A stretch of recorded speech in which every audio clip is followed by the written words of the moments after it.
بسم الله الرحمن الرحيم الحمد لله رب العالمين والصلاة والسلام على أشرف المرسلين سيدنا محمد وعلى آله وصحبه والتابعين وبعد.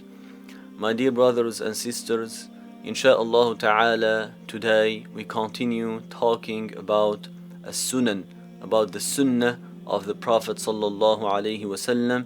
And as we said, throughout Ramadan, insha'Allah, in number of khawatir, we want to share with you some of the abandoned sunan that we need to revive in our lives, especially in this blessed month of Ramadan.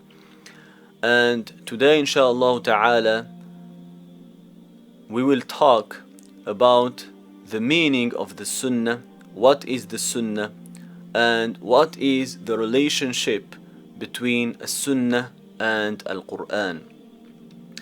So many people, they might think that Al-Quran Al-Kareem by itself it is enough. It is enough and we don't need for the sunnah. But this understanding is incorrect. This understanding is wrong, my dear brothers and sisters. We cannot understand Al-Quran Al-Kareem without studying a sunnah of the Prophet Muhammad sallallahu alayhi wasallam. And the ulama, the scholars, they said a sunnah could be muwafiqah lil Quran, could come to agree with what Al-Quran Al-Kareem said. Like Al-Quran Al-Kareem said, وَأَقِيمُوا الصَّلَاةَ وَآتُوا الزَّكَاةَ, and perform the prayer and give the zakah. And the Prophet sallallahu alaihi wasallam said, بُنِيَ الْإِسْلَامُ عَلَى خَمْسٍ, Al-Islam is built on 5 pillars. And he mentioned the 5 pillars of Islam, 2 of them of course, as-salah and the zakah. So the sunnah came here to agree with Al-Quran Al-Kareem. And the second, a sunnah could come to clarify Al-Quran Al-Kareem, could come to clarify what Al-Quran Al-Kareem said, like Allah subhanahu wa ta'ala said, وَأَقِيمُوا الصَّلَاةَ, and the Prophet sallallahu alayhi wasallam said, صَلُّوا كَمَا رَأَيْتُمُونِي أُصَلِّي.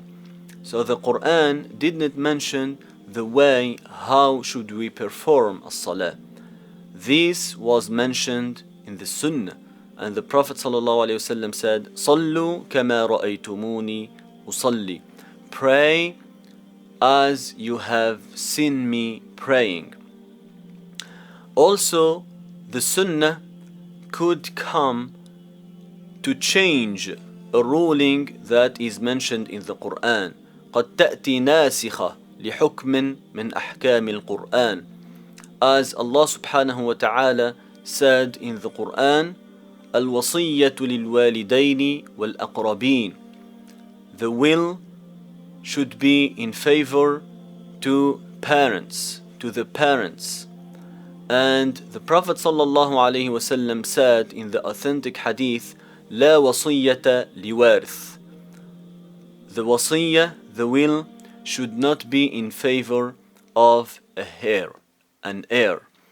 So here the Prophet sallallahu alaihi wasallam said something that it is not said in the Quran.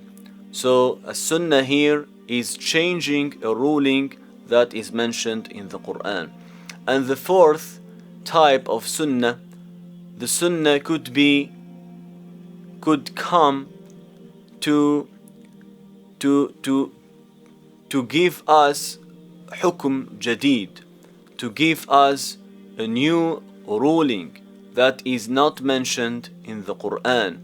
And we have too many examples throughout the sunnah of the Prophet sallallahu alayhi wasallam. So I summarize what I said. So the relationship between a sunnah and Al-Quran, it is 4 categories. It could come to agree with the Quran.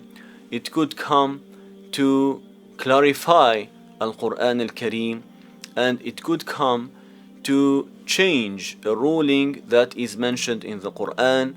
And the fourth one, the last one, it could come to give us a new ruling that is not mentioned in Al-Quran Al-Kareem.